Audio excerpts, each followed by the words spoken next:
Hey guys अस्सलाम वालेकुम, मैं हूं माविश शुजाज और आज जिस ड्रामे के ऊपर मैं बात करी हूं उसका नाम है डंक। और आज हम डंक की थर्ड एपिसोड के बारे में बात करेंगे।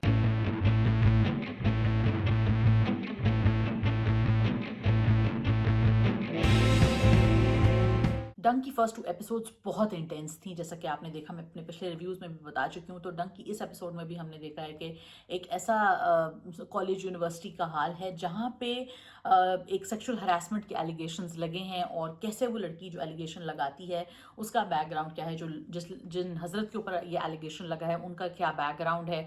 और पूरी एक खलबली मच गई है, ख़ानदानों में खलबली मच गई है।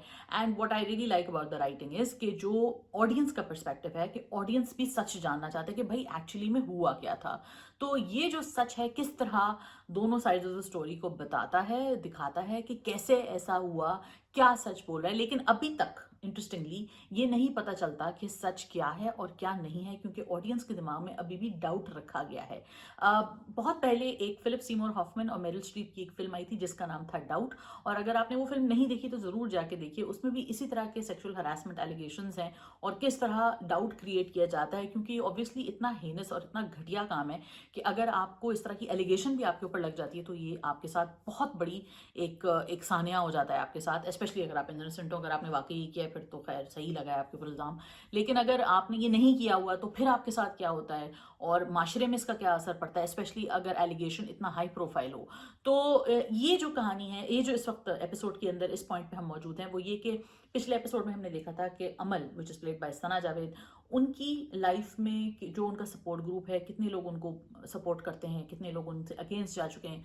दूसरी तरफ आपके सामने प्रोफेसर हुमायूं हैं, तो professor Humayun played by Numan Ejaz, उनकी बेगम which is played by Yasir Rizvi, उनकी फैमिली पे क्या इम्पैक्ट आ रहा है। वो she stands by her husband, she understands that her husband is telling the truth, whereas in the same when you have अमल्स फैमिली, वो भी उनकी अपनी बेटी के साथ बिल्कुल साथ खड़े हैं। और उनके जो फियांसे हैं विच is played bye Bilal Abbas, तो वो बहुत ज़्यादा वॉसिफरसली, बहुत स्ट्रांगली इस चीज़ के इसको सपोर्ट कर रहे हैं, अपनी फियांसे को सपोर्ट कर रहे हैं और उनके लिए हर तरह की जंग लड़ने को तैयार हैं। तो सवाल ये उठता है कि सच कौन बोल रहा है। तो फिलहाल राइटर मोहसिन अली और डायरेक्टर बदर महमूद ने अभी तक हमें ये जवाब नहीं दिया है, लेकिन होपफुली आगे जाके ये जवाब हमारे सब सामने आ जाएगा, क्योंकि कुछ मोटिव्स जो हैं वो क्लियर हो रहे हैं कि जी बिलाल अब्बास का जो किरदार है हैदर, उसने कुछ डर्टी मैसेजेस भेजे होते हैं अपनी किसी टीचर को। तो उनकी फियांसे जो हैं वो अपने फियांसे को, यानी सना जावेद का किरदार अमल, हैदर को बचाने की कोशिश कर रही हैं। दूसरी तरफ you have your professor Humayun, जो कि अपने अपने खिलाफ लगे हुए एलिगेशंस को झूठ साबित करने के लिए अपनी कलीग को भी प्रेजेंट करते हैं कि देखिए जी इनको ये मैसेजेस भेजे गए थे, इस वजह से मैं इस चीज़ के खिलाफ हूँ और ये मुझे मनाने आई थी या हैदर के खिलाफ बात ना करने के लिए ब्लैकमेल कर रही हैं। तो अब अगले एपिसोड के प्रोमो में हमने देखा है कि अमल की भी अपनी साइड ऑफ द स्टोरी है। उस कमरे में दोनों लड़का लड़की अकेले थे, यानी अमल और प्रोफेसर हुमायूं अकेले थे। तो who do you believe, what is the really the truth? So that is something that will happen in the next episode. अच्छी बात यह है कि इस वक्त इस एपिसोड में चीज़ें इतनी हाई पेस्ड हैं, इतनी जल्दी जल्दी हो रही हैं कि आपको बोरिंग नहीं लगता। और इंटेंसिटी के साथ अगर कोई चीज़ चलती रहे तो वो मज़ा भी आता है उसको देखने में, आपको थोड़ा इंटरेस्टिंग भी लगता है। फिर आप ये भी देखते हैं कि दोनों के मोटिवेशंस क्या हैं, दोनों किस तरह से एक वॉर लड़ रहे हैं। लेकिन अगर चीज़ इतनी जल्दी हाई पिच्ड हो जाए, that's the question that I have, that अगर कोई चीज़ इतनी जल्दी हाई पिच्ड हो जाए तो वो आगे के 25-27 एपिसोड क्या करेगा? That is the question. और ये जो क्वेश्चन है ये आंसर करना इतना आसान नहीं है, ये हम तभी आंसर कर सकते हैं जब हम ये 27 एपिसोड्स देख लेंगे। So hopefully there will be some interesting twist and turns आगे जाके।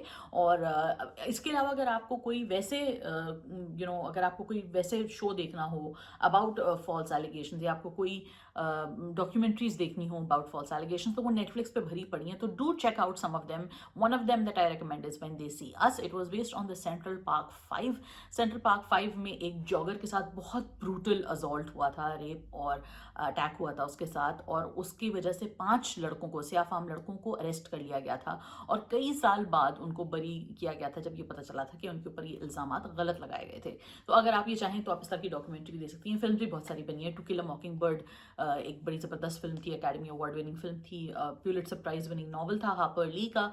और ये एक अगेन अमेरिका में सेट थी स्टोरी, जिसमें अगेन रेप के एलिगेशंस लगते हैं और वो एलिगेशंस फिर गलत साबित होते हैं। तो you can check out these films whenever you have time. In the mean time डंक के बारे में जो थोड़ा कंट्रोवर्सी भी हुई है उसके ऊपर भी मैं पहले बात कर चुकी हूँ। आई थिंक दैट अगर आप गौर से देखें तो ये शो जो है इसमें ख़वातीन के साथ होने वाली ज़्यादती को बहुत अच्छे से भी एक्सप्लेन इस तरह किया गया है कि बताया गया है कि देखें जी ये भी होता है ख़वातीन के साथ। तो जस्ट बिकॉज अगर एक कोई सिचुएशन ऐसी है तो डजंट मीन कि बाकी सिचुएशंस में भी ऐसा होता है, क्योंकि उसी साइड में इसी सिचुएशन में एक खातून भी हैं जो कि हरास हो रही हैं और जो इस तरह के डर्टी मैसेजेस, जो कि अगेन एक बड़ी अनफॉर्चुनेट रियलिटी है, हमारे यहाँ कुछ मर्द हजरात ये काम करते हैं, तो वो भी किस तरह हो रही हैं। सिमिलरली ऐसी ख़वातीन भी हैं जो कि इसका गलत इस्तेमाल भी करती हैं, ऐसे हजरात हैं जो इस चीज़ को इस्तेमाल करते हैं, इस चीज़ को अपने फेवर में लेते हैं कि किसी ने देखा ही नहीं तो who can prove that I have done this.